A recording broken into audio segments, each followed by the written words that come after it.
옵션이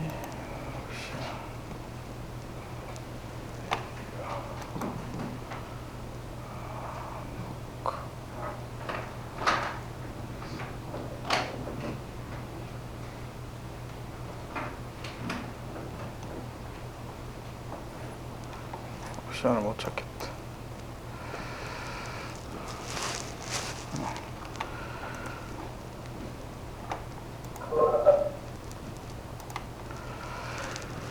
자, 출석 체크 다 됐습니까?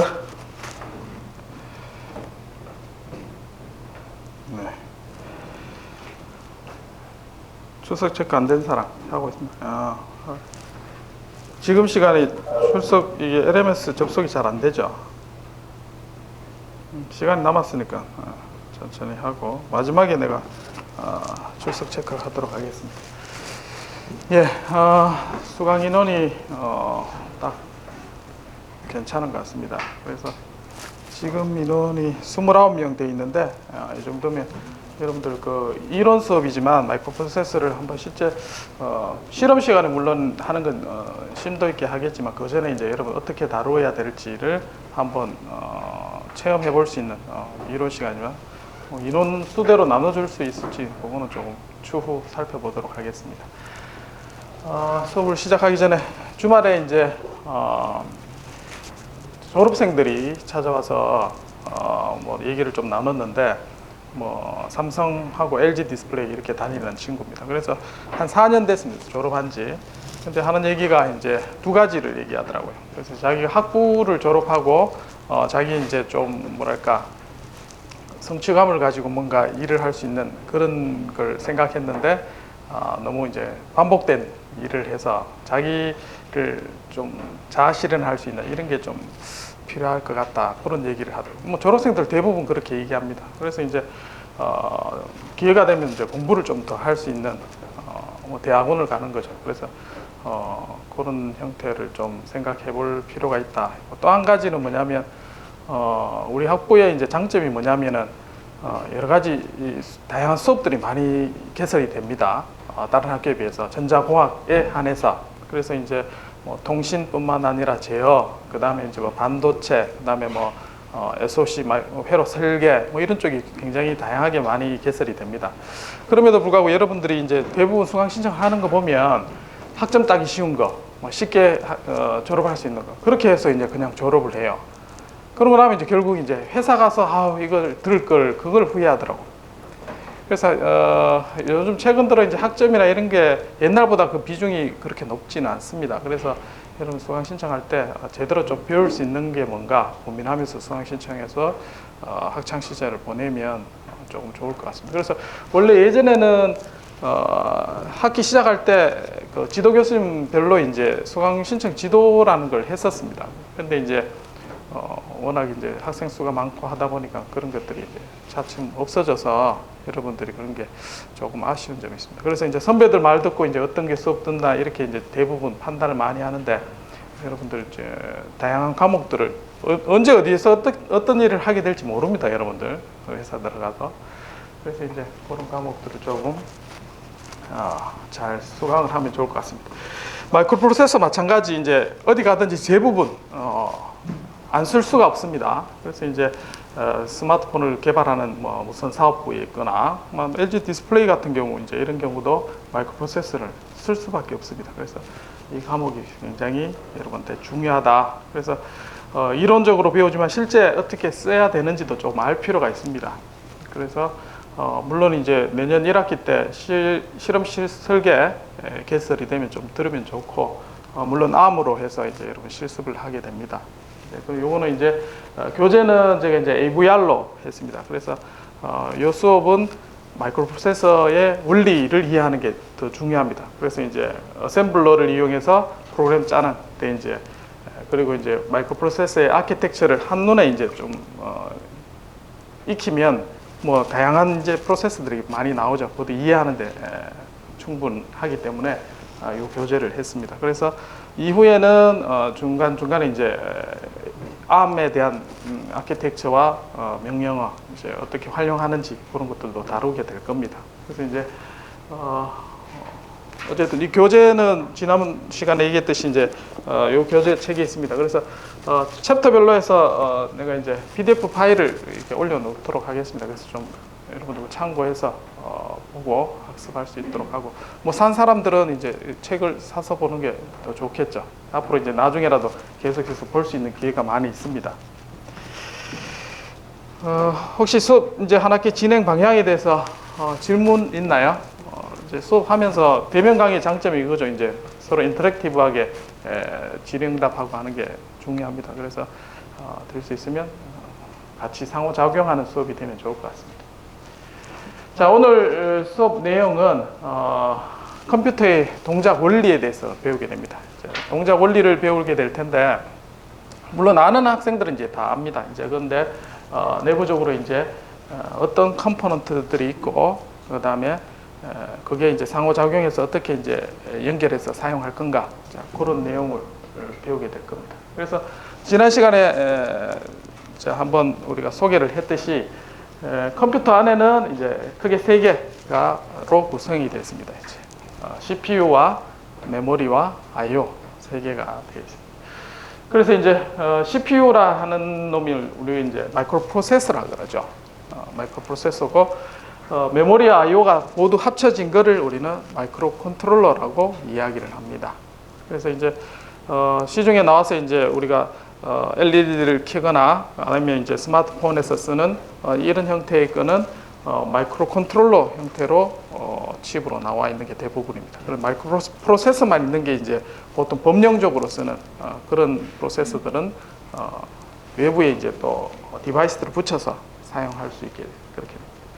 자, 그러면 이제 우리가 이제 각 다른 파트 세 개가 있죠. 세 개를 각각 연결을 해야 될 텐데, 어떻게 이제 CPU와 메모리를 연결할 건지, 그리고 CPU와 I/O를 어떻게 연결할 건지, 그런 방법에 대해서 살펴보게 되겠습니다. 연결하고 나면 이제 어떻게 컴퓨터가 동작하는지, 그 내부 컴포넌트들을 일일이 이제 살펴보면서, 크게 많지는 않습니다. 이제 몇 개의 CPU 안에 들어가 있는 몇 개 컴포넌트, 그 다음에 메모리, 그 다음에 I/O, 뭐 이렇게만 이제 이해를 하면 되겠습니다. 자, 그래서 이제 컴퓨터의 구성 요소로는 CPU가 있고, CPU는 이제 크게 두 가지 역할을 하게 됩니다. 이제 지난 시간에 했지만 Finite State Machine입니다. 컴퓨터는. 그래서 명령어를 가져와서 해석해서 실행하고, 그 다음에 그 명령에 따라서 데이터를 조작하는 것. 그게 답니다. 그게 이제 과거에 이제 우리가 살펴봤죠. 기계식으로 처음에 이제 컴퓨터를 만드는 형태도 그렇게 되어 있습니다. 기계식으로 되어 있지만, 뭐 물론 그때 시절에 이제 반도체는 아니지만 명령어를 저장하고 프로그램해서 그 명령에 따라서 한 개씩 실행하는, 자, 그게 이제 하나의 기본 메커니즘입니다. 그게 Finite State Machine이죠. 명령어를 가져오고 실행하고, 이게 계속해서 반복. 그게 소위 이제 한 클럭에 이루어집니다. 그 뭐 몇 메가헤르츠, 기가헤르츠 이렇게 얘기를 하죠. CPU를 얘기를 할 때. 자, 그게 이제 CPU고, 그러면 명령어를 저장하고 그 다음에 처리된 데이터를 저장하는 이런 공간을 이제 필요로 하죠. 그게 메모리. 그리고 이제 안에 내부적으로만 이렇게 이제 구성되어 있는 게 아니라 외부에 이제 우리가 뭐 잘 됐는지 살펴볼 수 있어야 되죠. 뭐 LED로 살펴보든지, 아니면 모터를 제어해서 이제 구동을 시켜보든지, 이런 형태가 I/O가 되겠습니다. 그래서 I/O는 인풋 아웃풋에 키보드라든지 아니면은 LCD 프린터 또는 뭐 로봇, 뭐 팔, 이런 형태가 출력이 되겠습니다. 그래서 기본적으로 세 가지 컴포넌트가 유기적으로 연결되어 있는 걸 우리는 컴퓨터라고 이야기를 합니다. 자, 그래서 세 개의 컴포넌트가 각각의 이제 역할이, CPU 같은 경우는 크게 두 가지 역할이 있다 했죠. 컴퓨터 동작을 컨트롤하는 거, 컨트롤 유닛이라 했고, 그 다음에 뭘 수행하느냐, 데이터 프로세싱, 데이터 처리하는 걸 하는 데 있어서 컨트롤하는 그 역할을 합니다. 자, 메모리는 이제 프로그램을 저장하거나 데이터를 저장하거나 두 가지 역할을 동시에 갖고 있죠. 자, 그럼 이제 이 메모리를 접근하기 위해서는 메모리 각각에 대해서 주소가 있습니다. 그래서 이제 그 주소를 접근하기 위해서 어드레스 버스라는 걸 사용합니다. 지난 시간 버스라고 얘기한 거는 한 비트 한 비트가 다발로 모여 있는 이제 그거를 우리는 버스라고 합니다. 그래서 이제 이 어드레스 버스는 메모리와 I/O 전체 사이즈에 따라서 결정이 됩니다. 또는 CPU가 여기에서 액세스할 수 있는 용량, 이제 거기에 따라서 결정이 됩니다. 그리고 실제 그 주소에 가서 데이터를 가져오기 위한 데이터 버스가 있겠죠. 그래서 이 데이터는 CPU가 처리할 수 있는 안에 내부에 보면 레지스터라는 메모리 디바이스가 있습니다. 그래서 그 레지스터의 용량 크기만큼 이제 데이터 버스에 가져오고 처리를 하게 되겠습니다. 자, 그 다음에 앞에 외부 I/O 디바이스를 우리가 이네이블 시킨다 그러죠. 동작하게끔 시키는 그런 이제 컨트롤 버스가 있습니다. 그래서 통신용이나 아니면 I/O를 핸들링할 수 있는, 뭐 예를 들면 LED를 켜거나 끄거나 뭐 이런 형태를 실제로 해줄 수 있는 거고, 그 다음에 어떤 메모리에 액세스할 수 있는 어떤 디바이스를 활성화시키거나 비활성화시키는, 자, 그런 용도로 컨트롤 버스가 있습니다. 자, 그래서 모든 인베디드 시스템, 즉 마이크로 컨트롤러를 이용해서 사용하는 지능 로봇뿐만 아니라 이제 자율 자동차, 뭐 다양하게 이제 이런 스마트폰 이런 형태의 인베디드 시스템이라고 합니다. 인베디드 시스템은 이 구조를 다 가지고 있고 사이즈가 이제 용도에 따라 다 다른 겁니다. 그 메모리 사이즈라든지 아니면 이제 처리 속도, 자, 이런 거에 따라 다르지만 근본적으로는 모두 똑같습니다.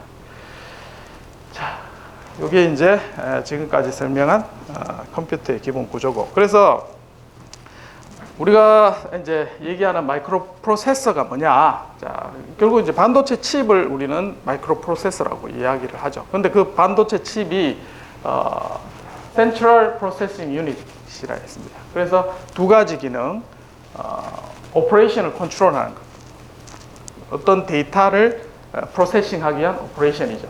컴퓨터 오퍼레이션을 컨트롤한다. 자, 이 얘기는 뭐냐면 내가 실행해야 될 게 이제 컴퓨터의 동작 원리는 명령어가 이제 순차적으로 실행이 되죠. 그럼 그 명령어를 가져오고, 그 다음에 해석한 다음에 실행하고, 그 다음에 또 가져오고 실행하고, 이게 이제 기본 컨트롤 기능입니다. 자, 그런 걸 오퍼레이션 컨트롤을 하고, 그 다음에 데이터 프로세싱 하는 기능. 뭐 데이터를 가져오거나 어디에 저장하거나, 뭐 I/O에 데이터를 뿌리거나 또 데이터를 입력을 가져오고, 뭐 이런 역할을 하는 두 가지 기능이 이제 CPU의 역할이 되겠습니다. 자, 그래서 마이크로 프로세서는 IC라죠. Integrated Circuits로 구성이 되어 있습니다. 그래서 이 안에 이 두 가지 기능들이 구현이 되어 있고, 자, 그래서 크게 이제 우리가 데이터 매니플레이팅 데이터, 즉 이제 데이터를 가져오거나 저장하는 그런 용도의 메모리, 다양한 메모리와 I/O에 연결이 되어 있습니다. 그래서 CPU가 마이크로 프로세서가 제 역할을 하기 위해서는 컨트롤 유닛이라고 하죠. 그거 하고, 그 다음에 뭐 그걸 데이터 명령어를 처리할 수 있는 그런 기능. 그림을 좀 그릴까요?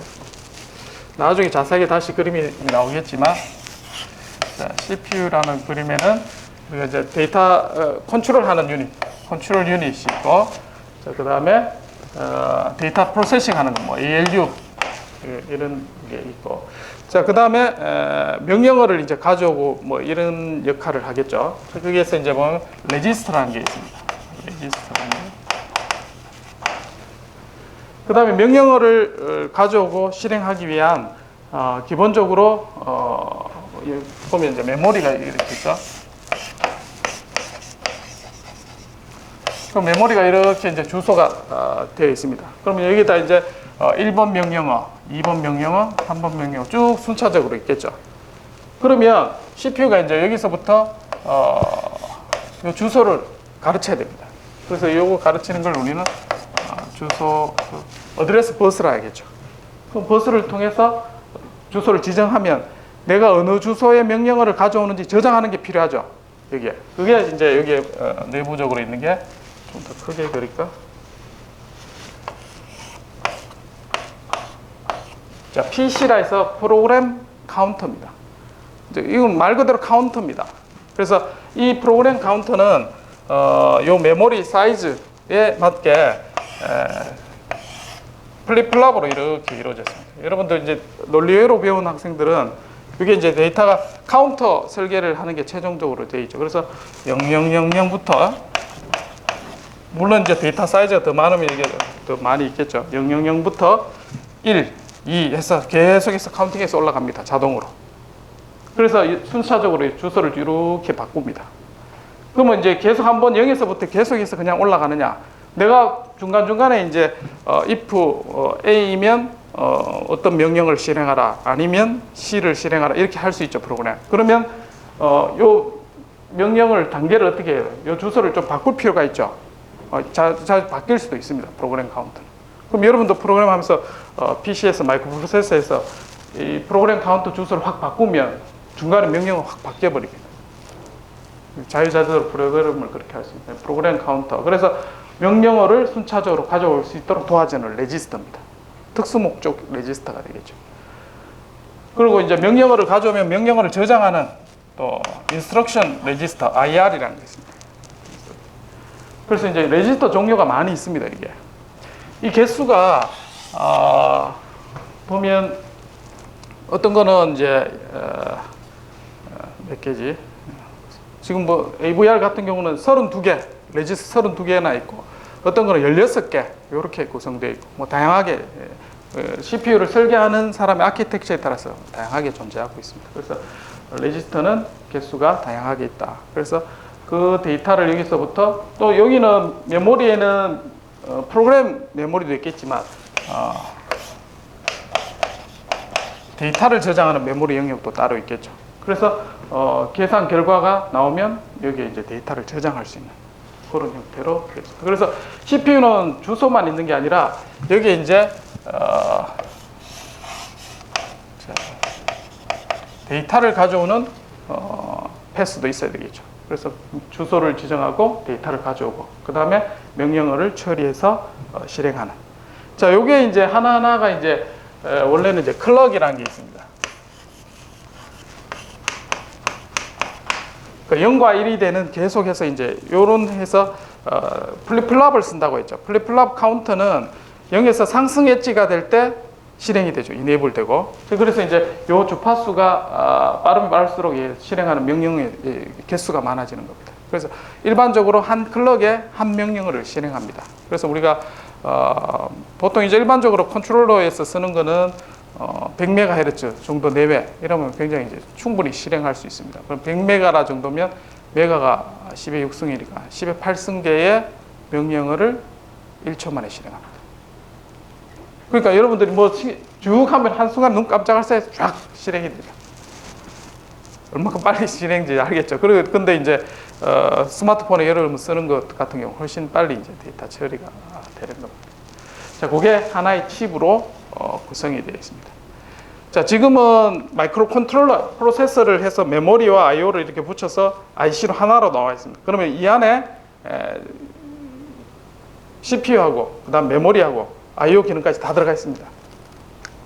대부분 이제 IO는 밖으로 많이 빠져나오죠. 근데 어느 정도까지는 우리가 직접 회로에 모두 들어가 있습니다. 어느 정도 메모리하고 이런 것들이 들어가 있습니다. 자, 세부적으로 살펴보면 앞에서 얘기한 것처럼 CPU는 가장 기본적인 기능은 명령어를 수행하는 겁니다. 그래서 명령어를 가져오고 그 다음에 그걸 해석해서 실행을 합니다. 그래서 여기 보면 명령어를 실행하죠. 기본적으로. 그 다음에 이제 그렇게 하기 위해서는 인스트럭션을 한 개 가져오고 다른 것들을 다시 가져온 다음에 또 실행하고 그래서 반복적으로 계속 합니다. 자, 그러면 실행할 때는 뭘 하냐면 이제 데이터를 가져오거나 그 다음에 저장하거나 그 다음에 라이팅하는 뭐 이런 형태를 데이터를 처리하고 그 다음에 이제 사측 연산을 하거나 그 다음에 로지컬 연산. 로지컬 연산이라는 거는 AND, OR 이런 겁니다. 자, 그렇게 해서 이제 크게 두 가지 프로세싱 하는 역할을 하게 됩니다. 그래서 기본적으로는 Control the Operation, 명령어를 수행하는 그런 역할이 CPU의 역할, 주 역할입니다. 자, 그 다음 두 번째는 데이터 프로세싱. 두 가지만 기억하면 되겠습니다. CPU의. 그래서 그걸 하기 위해서 이런 안에 내부 소자들이 필요하게 돼요. 자, 그러면 여기 보면 ALU 같은 경우는 명령어를 수행하기보다는 이 데이터 매니플레이팅 하는 용도가 되겠죠. 자, 그 다음에 프로그램 카운터는 무슨 용도냐면 명령어를 실행하기 위한 용도가 되겠죠. 그리고 레지스터 같은 경우는 데이터 처리하기 위해서 임시적으로 저장하는 그런 용도가 되겠죠.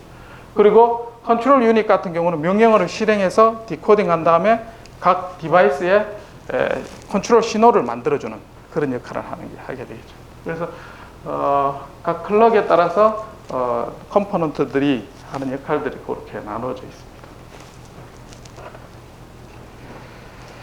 자, 내부적으로 이제 있는 부분을 앞에 설명을 한 거죠. 그래서 기본적으로 레지스터라는 게 있습니다. 자, 그 레지스터는 각각의 번호로 매겨져 있거나 이름이 지정이 되어 있습니다. 그래서 많게는 뭐 32개, 적게는 뭐 16개 정도 가지고 사용이 됩니다. 자, 그래서 이제 외부에 프로그램은 밖에 있습니다. CPU 밖에. 그래서 명령어가 가져오게 되면 인스트럭션 IR이라고 있습니다. 레지스터. 지금 이 표시가 안 돼 있는데 IR에서 명령어를 가져오면 회로적으로 어떻게 신호가 나가야 될지 해석을 다 합니다. 이거는 이제 우리가 논리회로 때 배웠던 그런 형태로 101010 이런 명령어가 들어오면 거기에 따라서 이제 신호가 자동으로 발생이 됩니다. 자, 그렇게 되면 이제 ALU를 통해서 연산을 하거나 데이터 처리를 하게 되죠. 그리고 이제 다음 명령어를 지시하는 프로그램 카운터가 가지고 명령어를 가져와서 실행하는 이런 형태로 구성이 되어 있습니다. 그래서 CPU는 크게 두 가지, 명령어를 수행하는 것, 그 다음에 데이터 매니플레이션 하는 게 주 목적이 되겠습니다. 자, 이거를 우리가 논리회로 때 배웠던 구조로 이제 나눠보면 어떻게 되냐면, 우리가 순차 회로를 보면 컨비네이셔널 로직, 그러니까 조합 회로죠. 조합 회로와 그 다음에 시퀀셜 로직, 크게 두 개로 나눠져 있습니다. 그래서 컨비네이셔널 로직은 인풋이 데이터가 들어오면 뭐 AND OR 이렇게 로직을 통해서 바로 이제 데이터로 나오게 됩니다. 자, 그리고 어떤 상태를 저장하기 위해서 플립플랍이 들어가 있는 시퀀셜 로직, 그렇게 이제 우리가 밀리머신, 무어머신 배웠죠. 그렇게 해서 구성이 되어 있습니다. 그래서 어떤 데이터가 입력 데이터가 들어오면 이제 어떤 상태가 저장이 되고 그 상태에 따라서 어떤 데이터 매니플레이션이 되도록 이렇게 이제 일반적인 디지털 회로는 이와 같이 구성이 됩니다. 자, 그래서 컴퓨터도 똑같습니다. 자, 이거를 간략하게 이제 나눠보면 데이터를 처리하는 부분이 이제 앞에서는 ALU나 레지스터 이런 게 이제 데이터를 쭉 처리하는 부분이죠. 그래서 수치적인 연산이나 논리적인 연산을 수행하기 위해서 데이터를 저장하고 ALU라는 유닛을 가지고 처리를 하게 됩니다. 자, 그리고 이제 컨트롤 유닛이라 있죠. CPU 안에 들어가 있는 핵심 요소 중에 컨트롤 유닛하고 그 다음에 명령어, 인스트럭션 디코더라는 것을 이용해서 이게 이제 그 시퀀셜 로직으로 또는 컨비네이셔널 로직으로 이제 구성이 되어 있습니다. 그래서 이제 명령어가 들어오면 처리하는 컨트롤 로직이 안에, 이거는 이제 외부에서 우리가 볼 수가 없습니다. 그래서 하드웨어 설계하는 사람이 IC 칩으로 이제 구현이 되어 있는 이제 그런 형태가 되어 있습니다. 다만 이제 우리는 외부에서 볼 수 있는 거를 레지스터 값들 이런 것들은 다 일일이 볼 수가 있습니다. 데이터 처리 결과들을. 그래서 실제로 들어가는 이제 이런 신호들은 내부에 이제 아랫단에 하드웨어로 이제 구성이 되어 있기 때문에 우리가 볼 수가 없는 거죠. 자, 그래서 컴퓨터도 이와 같이 컨트롤 로직과 데이터 패스 두 개로 분리해서 이제 우리가 이해를 할 수가 있습니다. 자, CPU 안에 이제 레지스터가 다양하게 많이 있습니다. 자, 크게 분리를 하면 이제 먼저 레지스터가 뭐냐 이제 하면 여기 되어 있죠. 플립플랍. 플립플랍은 뭔지 아나요? 처음 들어보는 사람. 플립플랍이 뭔지 처음 들어보는 사람. 다른 과에 있는 학생들 플립플랍이 뭐냐면 레치부터 설명했는데 어쨌든 그렇게 하면 너무 깊이 들어가니까 D 플립플랍부터 한번 그려보도록 하겠습니다.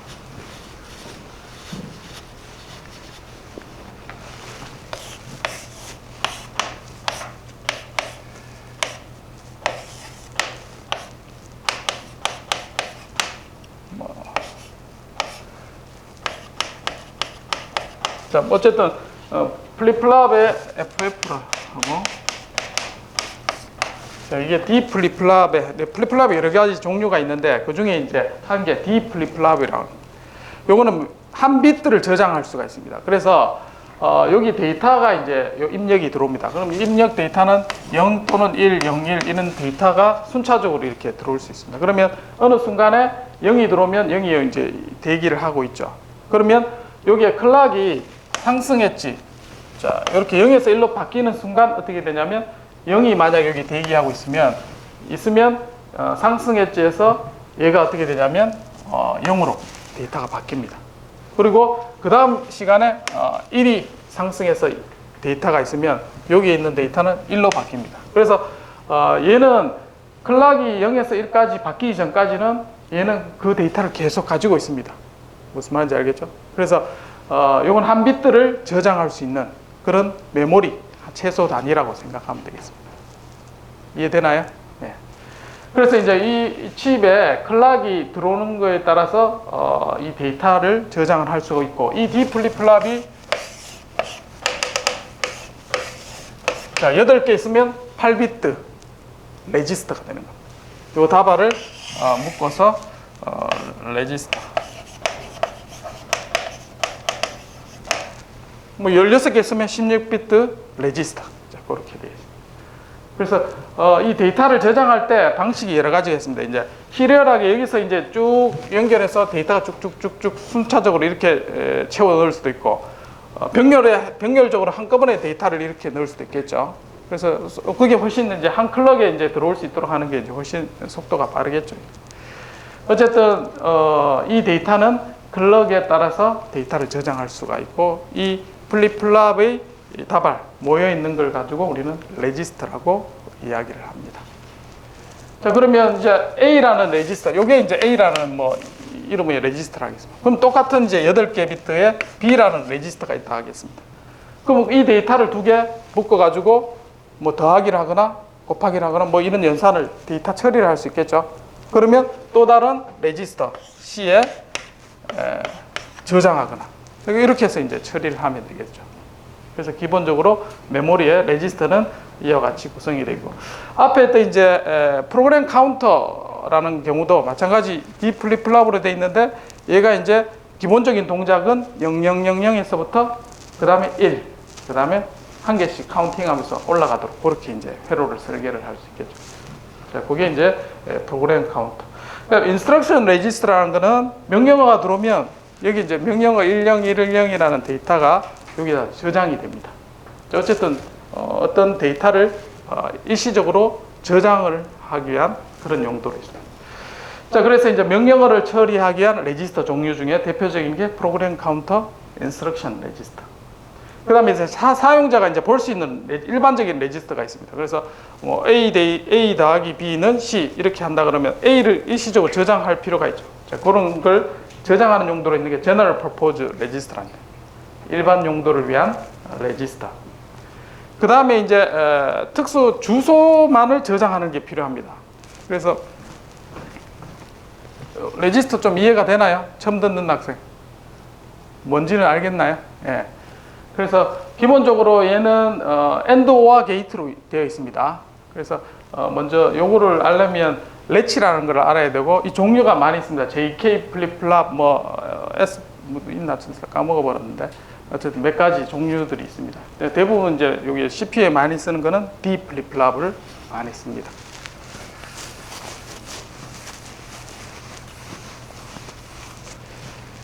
자, 그래서 이런 어드레스 레지스터. 그래서 이 레지스터에는 이렇게 이제 메모리 형태로 뭐 8비트 8비트, 뭐 16비트면 16비트에서 이와 같은 레지스터로 정리가 됩니다. B도 마찬가지. 자, 여기는 데이터를 저장할 수도 있지만 우리가 여기 이제 요 안에 있는 게 이제 CPU 안에 이런 레지스터들이 있죠. 그리고 외부에 이제 메모리하고 어드레스를 하고 데이터를 가지고 데이터를 주고받게 되죠. 자, 근데 때로는 우리가 어떤 역할을 많이 하냐면 어디 메모리부터 뭐 어느 구간까지의 메모리를 다 이제 읽어들여서 어디에 이제 저장을 하거나 이런 프로그램을 수행을 할 수가 있죠. 예를 들면 이제 이 클래스에 있는 학생들의 학번을 쭉 읽어서 어디에 저장하시오 이런 명령을 할 수 있죠. 그러면 이 어드레스라는 게 예를 들면 여기서부터 이제 이 주소가 이 주소를 0FF부터 1FF까지 자, 요 사이에 메모리에 내가 원하는 데이터가 있다 하겠습니다.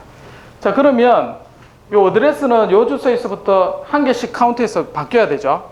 그러면 이 주소를 CPU에서 계속해서 이제 읽어드리고 이 주소를 바꾸고 이렇게 하면 굉장히 시간이 오래 걸립니다. 그래서 어드레스만 저장하는 레지스터가 따로 있습니다. 그래서 이 어드레스의 주소, 여기 이제 A가 어드레스 주소다 하면 여기서부터 0FF에 대한 주소를 저장하고 있다가 요것만 일씩 카운트하면 어드레스 바로바로 바뀌게 되겠죠. 그런 용도로 또 사용이 됩니다, 레지스터가. 그래서 CPU가 외부 데이터, 그 다음에 어드레스, 그 다음에 컨트롤 세 개 용도의 신호를 효율적으로 사용되기 위해서 다양한 이런 레지스터들이 활용이 되고 있습니다. 그래서 CPU 역할은 크게 두 가지라 했죠. 컨트롤이라는 것은 명령어를 수행하기 위한 것, 그 다음에 데이터를 처리하기 위한 것. 그래서 두 가지 목적을 위해서 레지스터들이 다양하게 존재하게 됩니다. 자, 이렇게 이제 CPU 안에 내부적으로 우리가 이해를 했다면, 자, 외부하고 연결을 하게 되겠죠. 자, 연결을 하는데 주소, 어드레스 버스, 그 다음에 데이터 버스, 그 다음에 컨트롤 버스 세 개를 가지고 외부하고 연결을 시킵니다. 자, 이때 외부 디바이스 또는 이제 CPU 내부의 어드레스 주소가 16비트로 하고 있으면 얘가 이제 구분할 수 있는 게 2에 16승계만큼 구분을 할 수가 있겠죠. 자, 그 다음에 주소가 32비트, 64비트. 자, 이렇게 데이터 주소를 우리가 구분할 수 있게 됩니다. 자, 32비트면 몇 개를 구분할 수 있나요?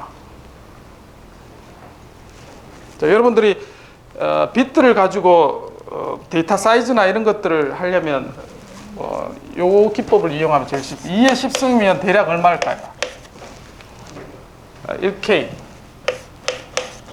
그다음 2의 20승이면 1메가. 그다음 2의 30승이면 1기가 이렇게 되겠죠. 자, 이게 기본적으로 정확하게 계산하면 2의 10승을 계산해야 되겠죠. 몇 비트, 바이트 되는지. 자, 그러면 32비트면은 몇 기가입니까? 2비트가 더 돼 있으니까 2비트는 4죠. 그러면 4기가 정도 됩니다. 그러면 32비트 어드레스 버스를 갖고 있으면 4기가만큼의 어드레스를 구분할 수가 있어요. 됐나요? 예. 그러면 16비트는 6비트면 몇 개 얼마입니까? 32 맞나요? 32 그러면 20이니까 32메가 맞나요? 16비트면 64메가가 되겠네. 그러면 60. 그렇게 이제 계산하면 되겠습니다. 자, 그 다음에 데이터도 마찬가지. 기본적으로 우리가 CPU가 이 데이터 사이즈를 가지고 몇 비트 프로세서냐 이렇게 얘기를 합니다. 그래서 데이터 버스는 8비트. 기본적으로 우리가 IoT를 위해서 쓰는 그런 용도는 8비트면 충분히 이제 됩니다. 자, 이 비트에 대한 개념을 좀 잘 알려면 이렇게 생각하면 됩니다. 자, 우리 이 클래스에 30명이 있습니다, 지금. 그럼 몇 비트, 이 구분하기 위해서 몇 비트가 필요합니까? 자, 4비트면 몇 개를 구분할 수 있나요? 16개. 4비트가 좀 부족하죠? 그럼 5비트면 충분하겠죠? 자, 그래서 내가 프로세서를 쓸 때 어떤 용도로 얼만큼 할 거냐, 거기에 따라서 비트가 결정이 됩니다. 그러면 8비트 같은 경우는 우리가 그 캐릭터를 구분하기 충분하죠. 맞나요? 8비트면 256가지수를 구분하는 용도는 충분히 우리가 쓸 수가 있습니다. 자, 그래서 예를 들어 모터 컨트롤을 한다 했을 때도 대략 이제 8비트만 해도 어느 정도는 할 수가 있습니다. 그래서 굳이 이제 32비트 레졸루션을 가지고 다 이렇게 구분할 필요는 없습니다, 사실은. 그래서 너무 오버 스펙으로 좋은 프로세서 쓸 용도에 따라서 이제 필요는 없다는 거죠. 그런 것들을 가지고 우리가 할 수가 있고, 어드레스 버스는 이제 여기는 데이터는 읽고 쓰고가 되는데, 어드레스 버스는 이제 양방향이 아니라 단방향입니다. 자, CPU에서 일방적으로 만들어내는 그런 신호가 되겠습니다. 자, 그리고 컨트롤 버스. 이제 컨트롤에서 이제 CPU에서 여러분들 배워야 될 제일 중요한 개념이 이제 나중에 배울 텐데, 인터럽트라는, 그리고 타이밍 시그널, 타이머라는 거죠. 그래서 여기 보면 이제 CPU 안에 클럭에 따라서 카운팅하는 나오는 숫자들이 주파수에 따라서 이제 바뀌게 되죠. 자, 그러면 우리가 이제 CPU를 사용할 때 예를 들면 레이더 신호를 가지고 거리를 측정하는 이런 걸 CPU로 계산한다고 하겠습니다. 그러면 내가 이제 레이더를 쏘고 그다음에 얼마 시간이 걸렸는지 카운팅을 해야 되죠. 그러니까 CPU 안에는 무조건 어떤 시계라는 기능이 필요합니다. 그게 타이머입니다. 타이머. 카운팅을 해야 되죠. 아, 내가 보낸 지 몇 클락이 지났는지 계산을 할 수 있어야 됩니다. 그게 이제 모든 계산의 기본이에요. 그래서 타이머가 마이크로 프로세서에서 제일 중요한 기능 중에 한 개고, 자, 그 다음에 한 개가 이제 인터럽트입니다. 나중에 개념을 배우겠지만 계속해서 이제 순차적으로 이제 메모리에 있는 걸 계속 수행하면 얘는 이제 조금 뭐랄까 비효율적이에요. 때로는 내가 이제 예를 들면 TV 볼 때 만약에 리모컨이 이제 CPU를 갖고 이제 수행한다 하겠습니다. 그러면 얘가 어떻게 하냐면 사용하는 사람이 이게 버튼을 눌렀는지 안 눌렀는지 계속 체크를 해야 되죠. 맞나요? 명령을 수행할 때. 그럼 눌렀습니다 하고 이렇게 돼야 되는데, 그러면 이제 배터리 소모가 안 써도 계속 소모가 하는 겁니다. 근데 이제 가만히 있다가 내가 어떤 외부의 하드웨어 신호가 들어올 때 그때 명령어가 딱 실행이 되도록 하면 효율적이죠. 이제 그런 용도로 쓰는 게 인터럽트입니다. 두 개가 제일 중요하고 다양한 또 컨트롤 신호를 위해서 CPU에 이렇게 세 가지 버스를 사용하게 됩니다. 됐나요? 이제 지금까지 우리가 CPU라는 자체 내부를 좀 살펴보고, 그다음 외부 인터페이스는 어드레스 데이터 컨트롤 버스를 통해서 우리가 인터페이스 한다라는 걸 배웠습니다.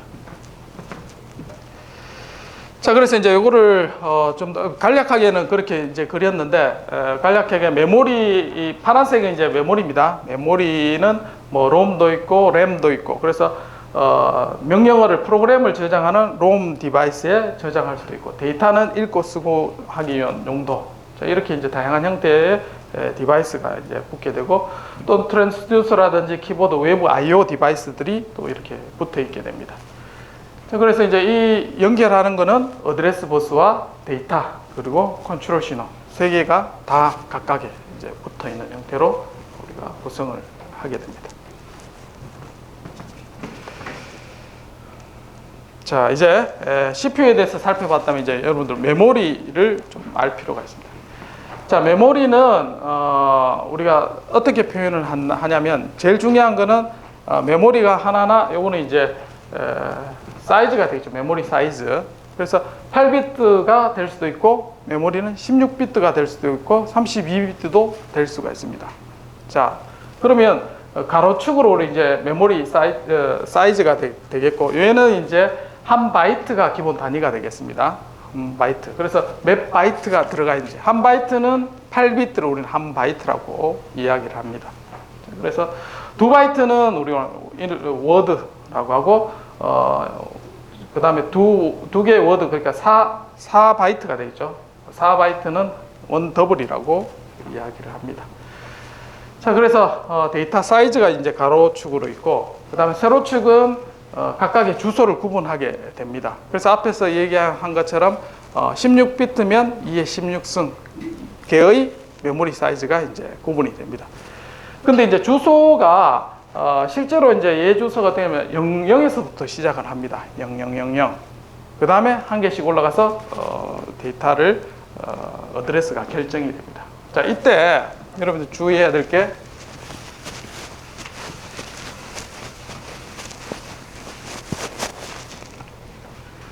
자, CPU는 여러분들 기본적으로는 비트 단위로 이제 이걸 처리를 합니다. 0, 1 이렇게 있지만 이제 만약에 어드레스가 내가 만약에 16비트를 쓴다고 하겠습니다. 그럼 16비트를 주소를 적으시오 하면 0에서부터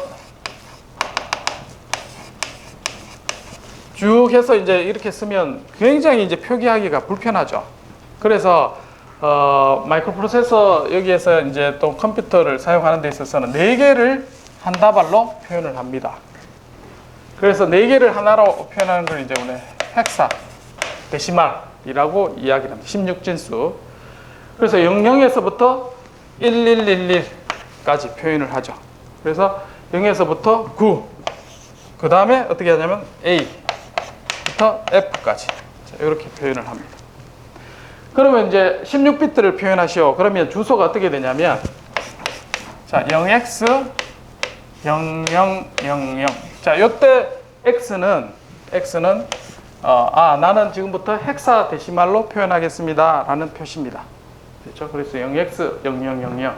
그럼 0이 이제 그냥 0이 아니라 이 0은 4비트가 포함이 되어 있는 겁니다. 됐죠? 그러면 여기서부터 주소가 어떻게 되나요?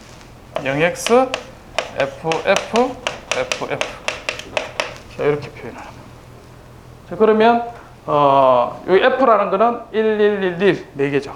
그러면 4 곱하기 4 해서 16비트를 이와 같이 간편하게 표현을 합니다. 그러면 주소가 우리가 0x00부터 16비트면 0x ff까지 주소 체계가 되겠죠. 그리고 메모리 사이즈는 8비트가 되든지 16비트가 되든지 그렇게 구성이 되어 있습니다. 자, 메모리 종류는 리드 온리, 롬과 램 크게 이렇게 나눠졌습니다. 그래서 여러분들이 프로그램을 짜서 전원을 끄더라도 그 프로그램이 저장되게끔 만들어주는 게 롬이 되겠죠. 주로 이제 EPROM을 많이 씁니다. 그래서 이 앞에 이제 E는 electrical, 전기적으로 해서 우리가 프로그램 비트 데이터를 저장할 수 있도록 그렇게. 그리고 이제 지금 최근 많이 쓰는 건 이제 플래시 메모리를 많이 씁니다. 자, 그 다음에 램은 전원을 끄면 데이터가 사라지는 그런 게 되겠죠. 그래서 여기에 크게 이제 램은 SRAM과 DRAM 두 가지가 있습니다. 그래서 특징은 SRAM은 디플립플랍으로 되어 있습니다. 그래서 처리 속도가 굉장히 빠릅니다. 반면에 이제 DRAM은 캐패시터로 되어 있습니다. 그래서 응답 속도가 좀 느립니다. 그래서 요건 그 대신 이제 가격은 싸고 SRAM 가격이 비싸고 그렇게 되어 있습니다. 크게는 롬, 램. 롬은 뭐냐면 프로그램이 들어가는 메모리. 그 다음에 램은 데이터가 들어가는 메모리. 그렇게 이해해도 되겠습니다. 자, 메모리의 특징은 크게 이제 3가지를 가지고 메모리의 특징을 정할 수가 있습니다. 먼저 이제 capacity, 용량이죠. 용량은 앞에서 얘기했듯이 주소의 사이즈 곱하기 데이터 사이즈 해서 결정이 됩니다. 그래서 이제 128K 비트, 그 다음에 2256 메가비트 이렇게 비트 단위로 우리가 capacity를 표현을 하고, 자, 그 다음에 organization, 메모리의 구성입니다. 구성은 앞에서 했던 것처럼 메모리 주소의 로케이션 개수하고 사이즈의 곱으로 표현을 합니다. 그래서 128 곱하기 4 그러면 이제 128개의 로케이션을 구분하고 메모리 사이즈는 4비트로 우리가 표현이 됩니다. 이제 이 메모리의 구성을 표시할 수가 있습니다. 자, 그 다음에 특징은 좋은 메모리일수록 액세스 타임, 그 데이터를 읽어오고 가져올 수 있는 시간이 굉장히 응답 특성이 얼마나 빠른가에 따라서 우리가 가격이나 특성이 달라지게 되겠습니다. 자, 그래서 롬은 여러 가지 롬도 이제 공장에서부터 이제 프로그램해서 절대 이제 바꿀 수 없는 그런 롬부터 해서 정기적으로 이런 프로그램에서 지우고 쓸 수 있는 롬, 그런 것들을 다양하게 있습니다. 그리고 우리가 이제 마이크로 컨트롤러 안에는 플래시 EP롬이 대부분 들어가 있습니다. 자, 그 다음에 램에는 D램과 SRAM과 D램 이렇게 있는데, 이제 CPU 안에 있는 램에는 이제 SRAM을 주로 많이 쓰게 되고, 외장에서 이제 쓰는 메모리는 D램을 많이 쓰게 됩니다. 자, SRAM 같은 경우는 칩으로 여러분 사면 모양이 이렇게 생겼습니다. 자, 그래서 메모리에는 우리가 주소가 필요하고 데이터가 필요하다 했죠. 그래서 A0에서부터 A7까지가 여기 A로 되어 있는 게 어드레스입니다. 그러면은 얘 주소는 몇 개 있나요? A8, 9번까지 있네요. 자, 그러면 10비트가 있죠. 10비트면 어드레스 몇 개를 구분할 수 있나요? 1K 맞나요? 1K. 자, 그 다음 데이터는 요 3, 4에서 8개 비트가 있습니다. 그러면은 한 바이트가 저장돼 있죠. 그래서 이 메모리는 2K네. A0에서 그러니까 10이면 10승. 왜 2K지? 뭐 다시 계산을 해봐야 되겠네. 50비트. 뭐 좀 잘못 써진 것 같기도 하다. 여기 A10 있네. 11비트죠. A10이니까 2K입니다. 2K. 그래서 2K 바이트의 구성을 가지고 있습니다. 자, 그 다음에 어드레스와 데이터. 그 다음에 필요한 게 이제 컨트롤 신호죠. 그 다음에 메모리를 쓸 때, 읽을 때, 그때 이제 각각의 명령을 수행하기 위해서 컨트롤 신호들이 있습니다. 자, 그 다음에 칩 셀렉션 하는 게 있는데, 요거는 어떤 용도로 쓰느냐. 자, 1K짜리 SRAM이 있다. 그 다음에 또 여기 1K짜리 SRAM.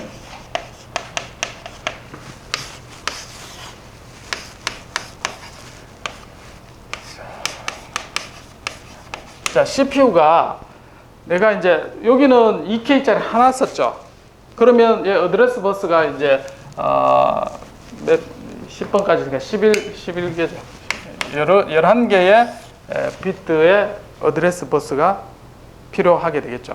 2K를 연결하려면. 근데 2K짜리 메모리 하나가 있는 게 아니라 나는 1K짜리 두 개를 여기 연결하고 싶어요. 그러면 못 쓰느냐? 얘는 뭐 11개 어드레스가 있는데 얘는 못 쓰느냐? 그러면 어드레스 주소가 이제 A0에서부터 쭉 해서 A10까지 있는데 A10은 뭐 안 쓰고 그 다음에 A9번까지만 연결하는 거예요. 그러면 1K는 접속할 수 있죠. 맞나요? 그러면 얘는 못 쓰나? 그게 아니라는 거죠. 얘도 자 0에서부터 10개의 데이터. 자, 여기도 어드레스 10개의 데이터. 자, 연결해서 씁니다. 자, 그러면 자, 내가 어떤 주소를 하면 여기도 같은 주소가 있고 같은 주소 같이 이제 데이터 가져오죠. 충돌나죠. 그러면 이 칩하고 이 칩하고 구분할 필요가 있죠. 걔를 A10번을 여기다가 뭐 어디에다 칩 셀렉션 단자에 연결을 하는 겁니다. 이것도 마찬가지. 그러면 A0부터 A10까지 두 개를 구분할 수 있게 되겠죠. 맞나요? 근데 단지 그냥 연결하면 안 되고 얘는 NOT 게이트를 붙여야 되죠. 맞나요? NOT 게이트. 그래서 NOT 게이트 이렇게 하나? 인버터. 그래서 얘가 1일 때는 요게 0일 때는 위에 메모리, 1일 때는 여기 메모리. 그래서 앞에 A10이 0에서부터 쭉 해서 데이터가 A0에서 A9번까지는 첫 번째 메모리 되고, 그 다음에 여기 1일 때는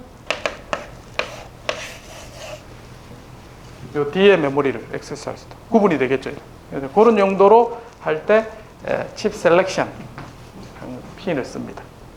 그 메모리를 확장해서 작은 메모리를 여러 개 확장해서 쓸 때 이해되나요, 이거? 이해 안 되면 질문을 하기 바랍니다. 잘 모르면 뒤에 연습하는 게 또 나올 겁니다. 자, 그리고 전원 연결하는 부분, 그라운드, VCC. 이렇게 하면 이제 우리 메모리 쓸 수가 있어요. 자, 컨트롤 신호와 어드레스 데이터. 그럼 CPU하고 어떻게 연결할지. 그럼 실제로 얘는 한 핀 해서 점퍼 선으로 연결해서 메모리를 액세스해서 회로를 구성할 수 있겠죠. CPU 돈 주고 뭐 얼마 안 합니다. 뭐 $10,000 안 되게 사서 메모리 SRAM 사요. 붙여요. 그리고 선을 연결해. 그러면 쓸 수 있게 되는 거예요. 됐나요? 대신 이제 여기 이제 CPU도 그렇고 클럭을 발생시키는 게 돼야 됩니다. 컴퓨터가 살아난 생명선은 뭐냐? 클럭입니다. 수정 발진자를 통해서 클럭이 0, 1로 전기적으로 쭉 나오면 여기서 이제 얘가 하나씩 이제 명령을 수행하게 순차 회로로. 자, 그래서 데이터와 어드레스를 지금과 같이 만약에 연결한다 하겠습니다. 그래서 CPU가 메모리는 지금 24비트, 그러면 2의 24성 빼기 1만큼의 8메가 메모리 주소가 되고, 16비트 데이터니까 메모리 사이즈는 16비트의 데이터를 가지고 핸들링할 수 있도록 이렇게 연결이 되겠습니다. 자, 그러면 이런 거를 할 때 이제 데이터 비트가 몇 비트인지 표시를 하게 되어 있습니다. 그래서 요거는 이제 어떤 형태로 우리가 사용되는지 이제 대략 눈에 들어오게 됩니다. 자, 앞에 설명했던 그런 겁니다. 그래서 뭐 AVR 같은 경우는 아트메가 32 이라면 이제 우리가 뭐죠? 메모리를 32비트를 가지고 접근한다. 자, 그렇게 되어 있습니다. 뭐 요는 칩마다 기호 표시하는 건 조금씩 다릅니다. 어쨌든 요 숫자가 나오면 요게 이제 데이터나 데이터 주소가 이제 어느 정도 용량을 제공하는지를 표시하고 있습니다. 자, 이제 메모리를 인터페이스를 어떻게 하는가 한번 보겠습니다. 자, 앞에서 메모리를 두 가지 어드레스, 그 다음에 데이터, 그 다음에 전원 연결하는 부분, 그 다음에 칩 셀렉션, 그 다음에 이네이블 하는 그러한 시겠습니다. 자, 그 다음에 라이팅 하는 게 있고, 자, 그 다음에 그러면 이제 메모리에 전원부터 우리가 연결하겠죠. 그라운드와 VCC를 연결하고, 자, 그래서 이제 CPU와 이와 같이 쭉 연결을 합니다. 자, 그러면 이제 CPU 우리가 쓸 수가 있게 됩니다. 데이터와 어드레스를 가지고.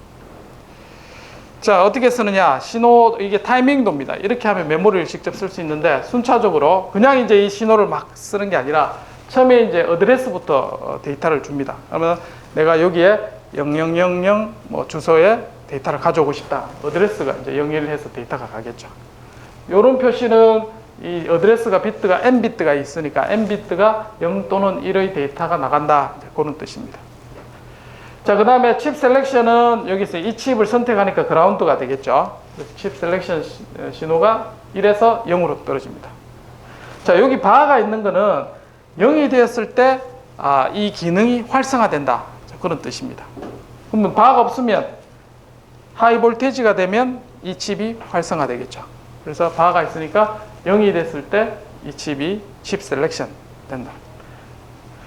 자, 그 다음에 데이터를 여기 나가죠. 자, 나가기 전에 이제 우리가 데이터를 쓸 때는 어떻게 하냐면 라이팅 이네이블이죠. 그러면 얘가 신호가 0이 되었을 때 데이터를 쓸 수 있다. 자, 그렇게 되는 거죠. 그래서 데이터가 라이팅이 이네이블 됐을 때 데이터를 쭉 읽고 쓰면 이제 그 데이터가 쓰고 난 다음에 어느 정도는 이 메모리에 이제 액세스하는 시간이 필요합니다. 그건 이제 데이터 홀드 타임 해서 하면 데이터가 써지게 됩니다. 그래서 이제 원래 컨트롤 신호를 원래대로 해주면 내가 원하는데 메모리 영역에 데이터를 쓰는, 자, 그렇게 쓰게 되어 있습니다. 리딩하는 건 마찬가지.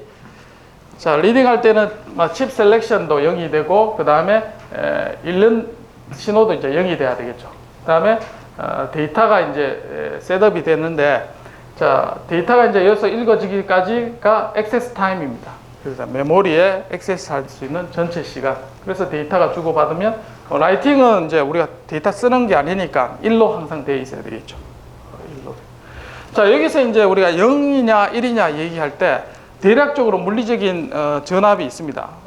보통 이제 요즘 나오는 거는 0이 1이 되는 신호는 이제 대략 3.3V 이제 이렇게 씁니다. 그러면 메모리에 VCC가 쓰면 이제 여기에 3.3V가 들어가고, 그렇게 하면 여기 0이냐 1이냐가 이제 대략 하이가 1이 되고, 그걸 물리적인 전압은 3.3V 이렇게 되어 있습니다.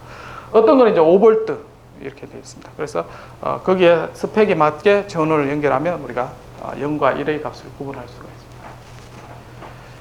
자, 데이터 읽고 쓰는 거, 그 다음에 컨트롤 신호와 어드레스가 먼저 주어지고, 그 다음에 마지막에 데이터가 우리가 나올 수가 있다는 겁니다. 자, 그래서 I/O를 어떻게 연결을 하느냐. CPU와 이제 여러 가지 디바이스들이 있죠, 컴퓨터에. 자, 이런 디바이스 마우스를 붙이고 이렇게 막 붙입니다. 자, 근데 문제가 생겨요. 내가 CPU가 가진 어드레스 주소는 한계가 있죠. 자, 그러면 이것저것 쭉 다 갖다 붙이고 새로 어드레스 부여하고 이렇게 하면 이 자원이 남아나지가 않습니다. 그러면 이제 얘를 어떻게 해결을 해야 되느냐. 여러 가지 앞에 요 테크닉을 이용하면 됩니다. 메모리 2개 디바이스를 구분할 수 있는 방법. 자, 어떻게 해야 되냐. 자, 그래서 I/O와 CPU를 연결하는 건 이제 버스를 통해서 연결을 하겠죠. 이와 같이 어드레스 버스가 있고, 그러면 I/O가 내가 예를 들면 N개가 있다고 했습니다. 그러면 0에서부터 1, 2, 3, 4 I/O 주소가 N번째까지 있습니다. 그러면 얘 어드레스 버스에 연결하면 I/O 0번, 1번, 2번이 구분할 수 있습니다. 만약에 4개면 어떻게 돼요? I/O가 4개 있으면 2비트만 있으면 되죠. 00, 주소는 00에서 01, 10, 11 하면 4개의 I/O가 구분할 수가 있습니다. 맞죠? 자, 그렇게 해서 이제 여러 가지를 구분할 수가 있는데, 문제는 이제 I/O만 있는 게 아니라 메모리도 있죠, 우리가. 그러면 CPU는 메모리 I/O를 따로 구분하느냐? 지금까지 그런 장치는 없습니다. 그래서 어드레스 버스 가지고 얘를 다 구분을 해야 됩니다. 그래서 앞에서 했던 메모리를 별도로 어드레스 버스 따로 이렇게 붙이느냐? 그게 아니죠. 자, 이거를 문제를 해결해야 될 필요가 있습니다, 이게. 자, 그래서 버스라는 것은 뭐냐면 공유한다는 의미가 있습니다.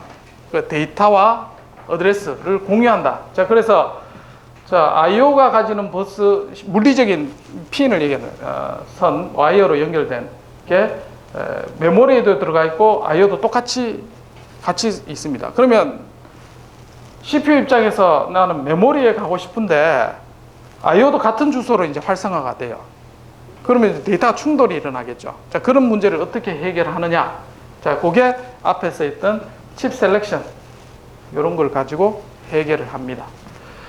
자, 같은 주소일 때 내가 이제 I/O의 0번인지 메모리의 0번인지 지금은 모르죠. 자, 그러면 자, 만약에 칩 셀렉션의 요 핀이 1이 되면 I/O 0번만 데이터가 넘어오겠죠. 메모리는 액세스할 수 없게 됩니다. 그리고 만약에 메모리에 있는 거를 내가 가져오고 싶다. 그러면 얘를 0으로 만들면 되죠. 맞습니까? 그래서 얘를 어떻게 그렇게 이제 똑똑하게 구분을 해서 만들어낼 수 있을까? 자, 어드레스와 데이터는 뭐 똑같이 공유하고 있습니다. 단지 우리가 어드레스 버스를 구분을 잘 할 수 있도록 회로를 구성을 해줘야 됩니다. 자, 그래서 자, 같은 0번인데 어떻게 이제 구분하느냐? 자, 그거는 컨트롤 버스 중에 I/O 메모리 바라는 컨트롤 신호가 있습니다. 자, 그러면 I/O가 요거는 뭐냐면 1이 되면 이 핀이 1이 되면 I/O가 되고 0이 되면 메모리가 돼요. 그럼 요 다이렉트로 얘 핀을 여기다가 연결을 시켜줘요. 자, 그러면 자동으로 해결되겠죠. 맞습니까? 맞나요? CPU에 I/O 메모리를 구분할 수 있는 핀을 하나 만들어주면 돼요. 쉽게. 근데 CPU 설계하는 사람이 이렇게 안 해요. 보면 아무리 찾아봐도 I/O 메모리를 구분하는 핀을 안 만들어줘요. 왜냐하면 이걸 한 개 더 만드는 것만큼 또 그만큼 이제 비용이 들어가니까. 그러면 이거 말고 어떻게 해결을 하면 좋을까? 또 다른 방법이 있습니다. 자, 로지컬하게 외부에 요거를 동작하게끔 1령을 알아서 동작하게끔 만들면 되겠죠. 논리적으로. 내가 메모리인지 I/O인지. 자, 그래서 그거 연결하는 방법을 한번 보도록 하겠습니다. 자, 그래서 I/O는 지금 보면 뭐 16, 17, 18 이렇게 쭉 많이 있습니다. 그거 하고 메모리에 있는 거하고 구분을 할 필요가 있죠. 자, 어떻게 구분하느냐? 자, 이 방법을 여기 나와 있습니다. 먼저 바이너리로 주소 레인지를 씁니다. 자, 구분하는 거. 자, 예를 들면 내가 메모리를 쓰는 게 000에서부터 000, 111까지를 내가 쓴다 하겠습니다. 자, 그러면 여기까지가 메모리고 나머지는 IO를 쓴다고 하겠습니다. 되겠죠? 자, 그러면은 얘를 구분하기 위해서 이 로직 서킷을 어떻게 구성을 해야 되는가? 자, 먼저 내가 쓰고자 하는 메모리 영역을 바이너리로 쓰는 게 첫 번째 단계입니다. 이렇게 쓰고 난 다음에 자, A0에서 A7번까지죠. 8비트. 자, 그 다음 두 번째는 고정된 부분하고 변화되는 부분하고 나눕니다. 자, 고정된 부분은 000으로 안 변했죠. 여기 안 변한 부분이고 바뀐 부분은 요 뒤에 4개가 바뀌었습니다. 그럼 여기 구분이 되겠죠. 바뀐 부분과 변화되는 부분을 바꿉니다. 자, 표시를 합니다. 자, 이렇게 표시를 하고 자, 고정된 부분을 어떻게 하느냐? 세 번째, 낸드 게이트를 이용해서 연결합니다. 자, 이렇게 하라는 거죠. 자, A7번에서부터 A4번까지는 안 바뀌었죠. 자, 요거를 낸드 게이트로 이렇게 연결하는 거예요. 그러면 얘가 자, 0이죠. 0일 때는 CS 바가 뭐가 됩니까? AND니까 0이니까 0이 되죠. 맞나요? 낸드는 OA하고 똑같죠. 그래서 하나라도 만약에 1이 되면 어떻게 돼요? 얘 출력은 1이 되죠. 얘가 1이 되는 순간 요거 내가 원하는 메모리 영역에 벗어나게 되기 때문에 이 칩은 활성화가 안 되게 됩니다. 그래서 여기에 있는 부분을 낸드 게이트를 이용해서 NOT 0이니까 NOT입니다. NOT을 붙이고 낸드 게이트에 로직을 구성하면 우리가 칩을 선택할 수 있는 그런 논리를 만들어낼 수가 있습니다. 자, 그래서 자, 연습을 한번 해보면 자, 내가 300H 또는 요 표기가 똑같습니다. 앞에서 0X 300하고 300H하고 같은 표기입니다. 이게 헥사 값으로 300. 그러면은 몇 비트예요? 300이면 4, 3, 12비트예요. 맞죠? 자, 그러면 300H, H의 헥사 값을 쓰라는 뜻입니다. 자, 요거와 같은 표기입니다. 이렇게 쓰기도 하고 이렇게 쓰기도 합니다. 자, 그러면 요것도 12비트, 300입니다. 자, 에서부터 3FF까지. 그러면 안 바뀌는 게 어디인가요? 여기에서 주소가 3이죠. 그리고 바뀐 부분은 뒤에 8비트가 바뀝니다. 그러면 안 바뀌는 부분 3비트를 갖고 뭘로 연결해라? 낸드 게이트로 만들어줍니다. 자, 그래서 자, 먼저 주소 체계를 적습니다. 몇 개? 12개. A0에서부터 A11까지. 그러면 3이니까 어떻게 되나요? 앞에 3이니까 0011이 되죠. 3. 그리고 뒤에도 3FF니까 0011, 3. 그 다음 00에서 FF. 됐죠? 자, 그렇게 해서 이 부분이 안 바뀝니다. 그러면 0, 0, 1, 1. 자, 요거를 낸드 게이트에 붙여주면 되겠습니다. 자, 표시하고 붙이면 이렇게 되죠. 그래서 A 10번, 11번은 0이니까 동그라미 붙여서 붙고 그 다음에 8번, 9번은 1번으로 붙습니다. 자, 그렇게 하면 여기 주소 안에 있을 때는 CS 바가 0이 됩니다. 자, 만약 이걸 벗어나가 하나라도 1이 되거나 하나 0이 된다. 그러면 이 주소가 벗어나게 되겠죠. 그러면 얘가 1이 돼서 이 칩을 선택 안 하게 되는 됐죠. 그래서 어드레스 버스만 가지고 우리가 로직을 연결하면 충분히 이제 메모리를 바꿀 수가 있습니다. 그래서 쉽게 하는 거는 낸드의 0은 이렇게 이제 A11번부터 8번까지 어떻게 하면 0011이죠. 0은 어떻게? 동그라미. 1은 1. 아주 쉽죠? 이렇게 해서 낸드 게이트를 붙이면 되겠다. 자, 이렇게 해서 이제 우리가 CPU와 메모리, I/O 어떻게 연결하는지를 배웠습니다. 자, 마이크로 컨트롤러는 마이크로 프로세서 더하기 메모리, I/O가 마이크로 컨트롤러입니다. 자, 요거는 이때까지 설명을 했던 거고. 자, 그렇게 해서 마이크로 컨트롤러는 이와 같이 이제 메모리, 이 부분이 이제 메모리 부분이고, 그 다음 I/O가 연결되어 있는 그런 형태를 우리는 마이크로 컨트롤러라고 얘기합니다. 그래서 이제 특징은 마이크로 프로세서는 다양하게 붙일 수 있는 여지가 많습니다. 왜냐하면 컨트롤 유닛하고 그 프로세서만 있으니까. 대신에 이제 마이크로 컨트롤러는 메모리가 고정되어 있습니다. 맞죠? 메모리하고 이런 것들이 다 포함이 돼 있어서 그런 이제 특수 용도로 아주 컴팩트하게 디자인된 게 마이크로 컨트롤러다. 그러나 좀 더 범용적으로 쓴다는 하면 마이크로 프로세서가 되죠. 그래서 인텔 같은 경우는 마이크로 프로세서가 되겠습니다. 그래서 PC가 다양하게 범용적으로 쓰기 위해서 플렉시빌리티가 커야 되겠죠. 자, 이제 명령어를 실행하는 순서를 한번 보겠습니다. 명령어를 실행하는 것은 파이나이트 스테이트 머신이라 있습니다. 두 단계밖에 없습니다. 명령어를 읽어오는 패치, 그 다음에 실행. 패치 단계에서는 앞에서 인스트럭션 레지스터 명령어를 저장하는 장소가 있습니다. CPU에 IR 인스트럭션 레지스터에 가져옵니다. 자, 가져오고 그 다음에 내가 명령을 어디 있는지 프로그램 카운터가 얘가 카운팅을 합니다. 000에서부터 얘는 어떻게 하냐면 어떻게 동작하냐면 예를 들어서 0x 0000이다. 그럼 여기서부터 출발을 해요. 그 다음에 어떻게 되냐면 0x 0001 한 개씩 증가합니다. 한 클럭이 들어올 때마다. 그 다음에 할 때 0002가 되겠죠. 그러면 한 개씩 명령을 가져옵니다. 어디에? 인스트럭션 레지스터에. 그죠? 언제 되느냐? 처음에 인스트럭션 레지스터에 하나 가져옵니다. 그리고 프로그램 카운터는 1로 업데이트합니다. 이게 패치 단계에서요. 그러면 명령어를 내가 여기서 하나 가져왔죠? 그러면 00에서 얘는 어떻게 된다? 001로 바뀝니다. 그 다음 클럭이 들어올 때는 1 주소를 지정하고 있죠. 그럼 거기에 있는 명령어를 또 가져오고 실행하고 가져오고 그 다음에 그러니까 패치 단계에서 프로그램 카운터는 한 개씩 증가합니다. 자, 그 다음에 실행할 때는 인스트럭션에 회로로 구성이 되어 있다 했죠. 그대로 실행을 합니다. 그리고 다시 읽고 실행하고. 자, 그래서 프로그램 카운터라는 레지스트를 가지고 실행을 합니다.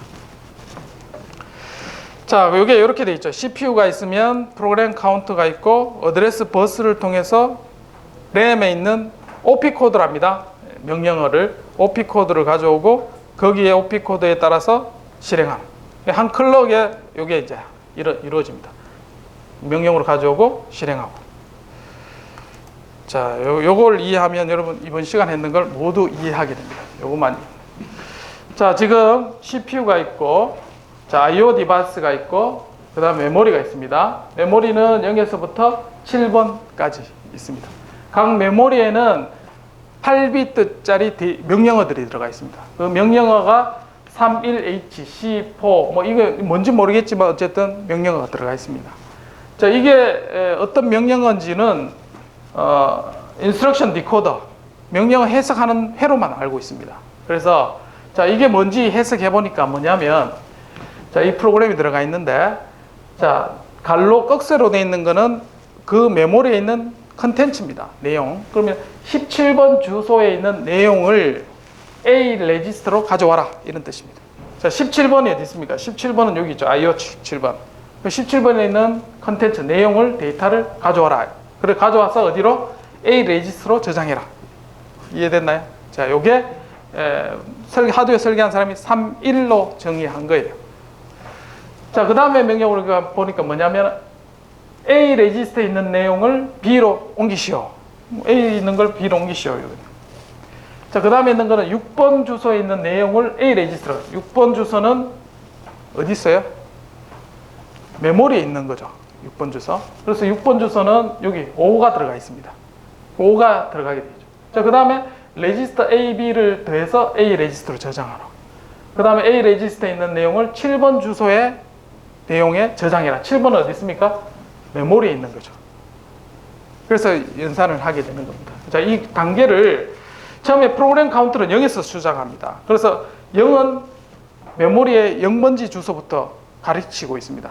그래서 여기에 있는 명령 31H가 어디로 가져오나요? 인스트럭션 디코더, IR, 요건 IR, 인스트럭션 레지스터로 가져오겠죠. 자, 그거 순서를 한번 보겠습니다.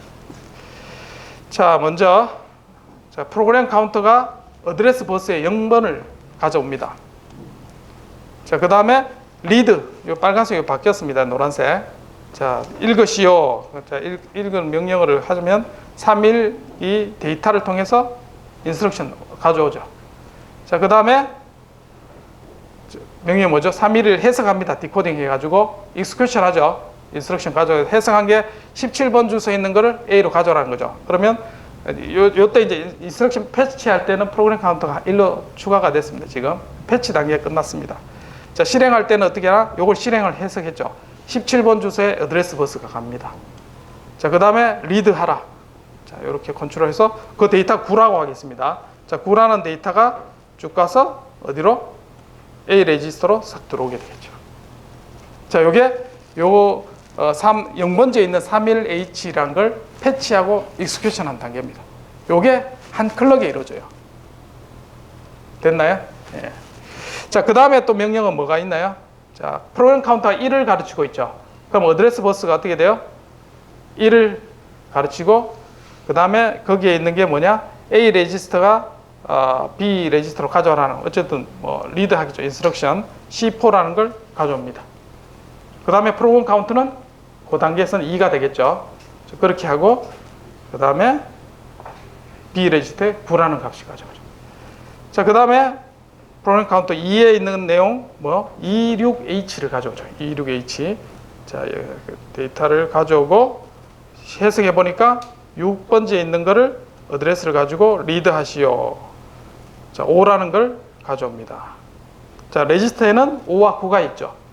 자, 그 다음에 다음 명령어를 가져옵니다. 프로그램 카운터. 자, 가져오니까 8이라는 놈은 뭐냐? 자, A 레지스터와 B 레지스터를 ALU에 넣게 됩니다. 그럼 더해서 2라는 걸 했죠. 넘어가 버렸나요? 자, 그 다음에 명령어는 네 번째 EA라는 게 뭐냐? A 레지스터 E가 있습니다. 지금 E를 어디에? 7번 주소로 저장하게 됩니다. 데이터를 가서 저장하는 형태로. 자, write 하게 되죠. 그러면 E라는 게 7번 주소입니다. 됐습니까? 예. 지금까지 설명했는 게 요 그림에 이제 모두 표현입니다. 자, 수업 시간이 다 됐네요. 자, 마무리하면 요거는 어쨌든 명령어는 OP 코드와 오퍼랜드로 되어 있습니다. OP 코드는 앞에 있던 명령어 자체를 얘기하고, 명령어를 수행할 때는 뭐 다양하게 어떤 값을 가져와야 되는지 이런 게 있죠. 그걸 우리는 오퍼랜드랍니다. 어떤 레지스터를 쓸 건지. 그래서 OP 코드는 뭐 읽어라 써라 뭐 이런 핵심적인 내용이고, 그 다음에 그걸 수행하기 위해서 어떤 레지스터를 어떻게 할 건지를 표현하는 게 오퍼랜드입니다. 그래서 명령어는 OP 코드와 오퍼랜드로 이루어져 있습니다.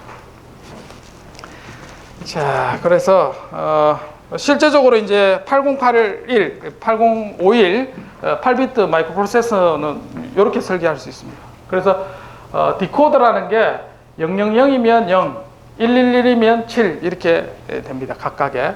그래서 각 레지스터를 데이터를 스탠바이 시키는 그런 용도로 이제 있고, 그 다음에 ALU가 있으면 이 레지스터에 어떤 값을 가지고 올 건지를 선택하게 되어 있습니다. 그럼 이제 각각이 선택하는 게 인스트럭션 레지스터, 여러분들 OP 코드 있죠. 오퍼랜드하고 그게 이제 요 비트로 할당이 되게 됩니다.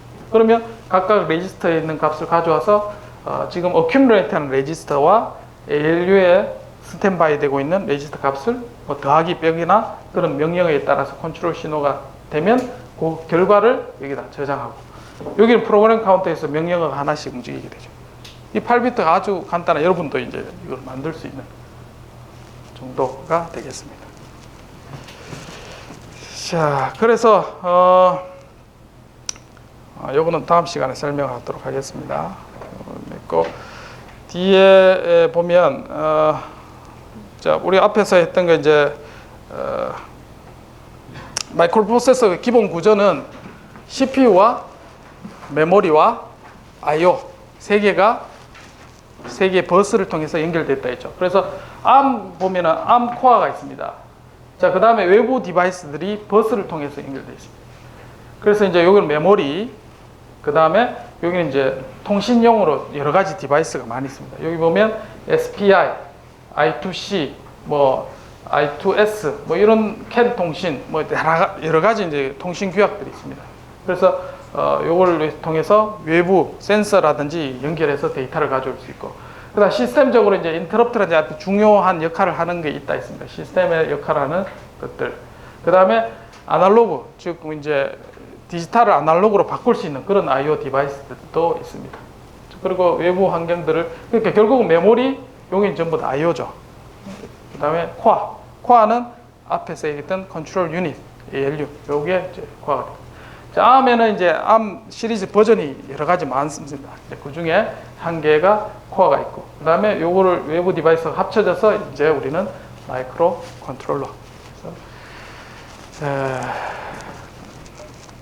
그래서 이제 ARM에서 이제 코텍스 M 시리즈가 있습니다. M 시리즈는 마이크로 컨트롤러용이라 있습니다. A는 이제 스마트폰 이런 용도고, 그래서 컨트롤러도 여기 보면 핵심은 결국은 CPU, 메모리, I/O 디바이스가 연결되는 형태가 있습니다. 그래서 이제 아이폰 7 같은 경우는 ARM 버전 8 A 코어가 들어가 있고, 그 다음에 요도 A 시리즈가 되겠죠. 애플 워치도. 자, 그 다음 갤럭시 기어 같은 경우는 코텍스 M 컨트롤러 프로세서가 들어가 있습니다. 프레시 메모리 128K가 들어가 있죠. 자, 여기서 보면 STM, ST가 이제 반도체 만드는 회사 이름입니다. 그러면 삼성이면 삼성이고, 이제 ST 외국의 이제 ST 마이크로 일렉트로닉스 회사에서 만든 그런 게 되겠습니다. 자, 그러면 VR 같은 경우는 코텍스 M0라는 프로세서를 쓰고 있습니다. 자, 이것도 마찬가지 삼성 기어 같은 경우도 마이크로 컨트롤러 코텍스 M4 32비트 180메가짜리 쓰고 있습니다. 자, 그래서 이제 ARM 칩을 만드는 회사들이 이렇게 있습니다. 아트멜도 있고, NXP, 이 자동차 부품 많이 이제 생산하는 반도체에서 ST, TI, 프리스케일, 뭐 이 프리스케일은 지금 딴 데 합병이 돼서 없을 겁니다. 어쨌든 대표적으로 이러한 반도체 프로세서를 만드는 회사들이 있습니다. 그래서 회사 이름이 앞에서 ST 붙으면 ST 회사에서 만든 마이크로 컨트롤러구나, 뭐 이렇게 이해하면 되겠습니다. 또는 NXP에서 만든, 아트멜에서 만든 그런 것들이. 자, 오늘 마이크로 CPU 동작 원리에 대해서 배웠습니다. 질문 있으면 질문하고 오늘 수업은 여기 마치도록 하겠습니다.